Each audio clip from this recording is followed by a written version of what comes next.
The doors of Xenology 101 slid open with a hiss, letting in the usual buzz of alien chatter. Tentacles twitched, bioluminescent eyes flickered, and hovering forms floated into the lecture hall. For most students, the first day was exciting but predictable. Lectures on planetary ecosystems, interspecies communication, and ethics in biological research. But today, the predictable was about to end. Through the doors strode the new arrivals, humans from the Outer Rim Deathworlds clad in armor-like uniforms scuffed with dust and blood from their home planets. Each carried a cage, crate, or harness, and inside were creatures that no alien had expected to see in an academic setting. One resembled a cross between a scorpion and a panther, its tail lashing violently as it hissed. Another, small and armored like a beetle, clicked its mandibles and exhaled faint smoke. A third had 6 eyes, wings folded against a spiny back, and seemed to study the room with predatory intelligence. Gasps, clicks, and panicked whistles rippled through the lecture hall. Tentacles recoiled. Hovering desks tilted in alarm. The professor, a 3-limbed Excelthar with iridescent skin, raised a glowing appendage. "Control yourselves! And your creatures!" But the humans merely smiled as if misunderstanding the warning. One placed a clawed hand on the scorpion panther's head. "Don't worry," a human girl said in a calm, almost bored tone. "He behaves, mostly."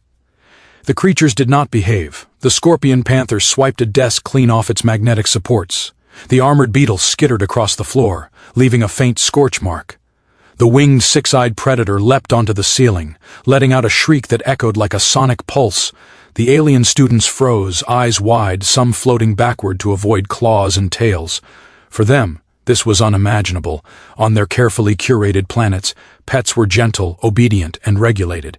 But these humans, they brought chaos as companions, and the message was clear. On Deathworlds, tame is just a suggestion. The lecture was supposed to begin, but chaos had taken center stage. The professor cleared his throat, but before he could speak, a desk shattered as the scorpion panther leapt again, snapping the mechanical arm off the corner. Screeches and clicks filled the room as alien students backed away, some floating to the ceiling to escape the claws, others curling into defensive postures. "Please," the professor shouted, waving his appendages frantically. "Contain your creatures!" The humans, unfazed, moved calmly among the pandemonium. One knelt to pat the armored beetle as it chewed on a hoverchair's leg. "She's just curious," he said. Another stroked the 6-eyed winged predator, which shrieked again before folding its wings and crouching like a coiled spring. "He's learning the rules," a girl explained, her voice casual, as if the destruction was a normal part of academic life. Alien students stared in disbelief. On their homeworlds, pets were trained, restrained, and predictable. They obeyed commands, never questioned authority, and rarely posed a threat. But these Deathworlder humans didn't discipline in the usual sense. Their pets were tested, pushed, and allowed, sometimes encouraged, to survive and thrive through challenge. Every creature here had been tempered by danger, by instinct, by a world where death was always near. A tiny, spiny creature scuttled across the floor, leaving scorched tracks where its claws met the energy tiles.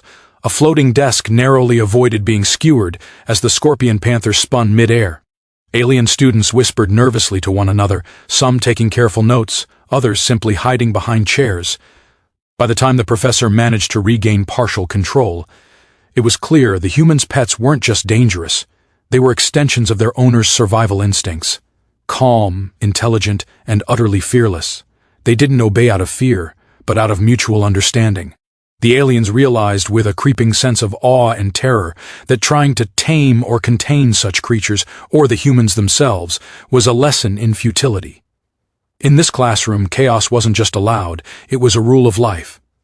By the 3rd day of class, the alien students were learning more from observation than from lectures.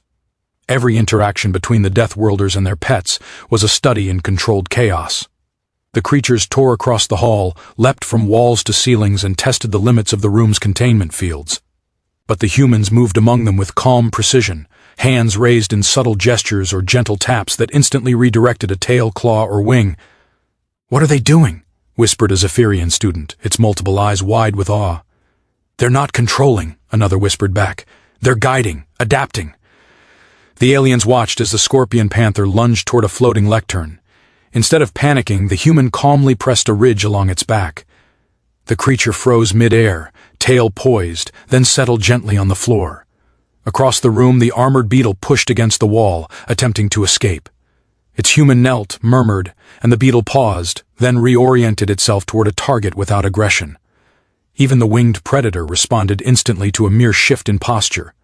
Coiling and unfolding in perfect synchrony, the lesson became clear. On Deathworlds, survival shaped intelligence. The pets weren't trained through fear or punishment. They were partners, allies who thrived in danger because both human and creature had been forged under the same harsh rules. Alien students scribbled notes frantically, but no data could fully capture what they were witnessing. These humans had developed intuition, anticipation, and a type of empathy that was foreign to most species. By the end of the session, one alien whispered, "It's like they understand life in a way we never could." And that was the terrifying part. The humans didn't just coexist with danger, they mastered it. Their pets weren't anomalies.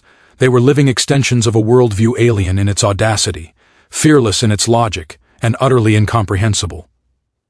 For the Zephyrian students, the classroom had shifted from a place of study to a window into a species whose very instincts rewrote the rules of life.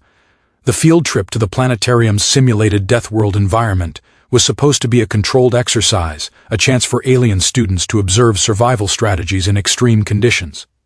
What they weren't prepared for was the Deathworlders' interpretation of exercise. The moment the human students released their pets, the simulation transformed from a learning tool into a chaotic battlefield. Giant insectoids skittered across the frozen plains, snapping claws and spraying acidic mist. Razor-toothed mammals bounded from craggy outcrops, jaws snapping.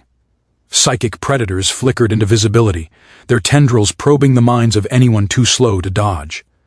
Alien students screamed and fled, some floating into the air to escape, others curling into protective postures on the ground. Panic spread like wildfire. But the Deathworlders moved as if the chaos were part of a well-rehearsed dance. One human ducked a leaping predator, letting the scorpion panther intercept and distract it. Another climbed jagged terrain, guiding a pack of armored beetles to form a defensive barrier. Even the six-eyed winged predator swooped with precise timing, neutralizing threats before they could strike. Every movement was calculated, instinctive, and horrifying in its efficiency. Alien students gaped, recording everything they could, their minds racing to comprehend the strategy. It wasn't just raw strength, it was anticipation, partnership, and an unspoken bond between human and pet. Every creature seemed to understand its role, responding instantly to subtle gestures, sounds, or shifts in body language. By the end of the exercise, the aliens were exhausted, terrified, and in awe. Where they had expected controlled chaos, they had witnessed mastery born of worlds where survival was not a lesson but a constant demand. The humans emerged unscathed, pets at their sides, calm and commanding as if nothing had happened.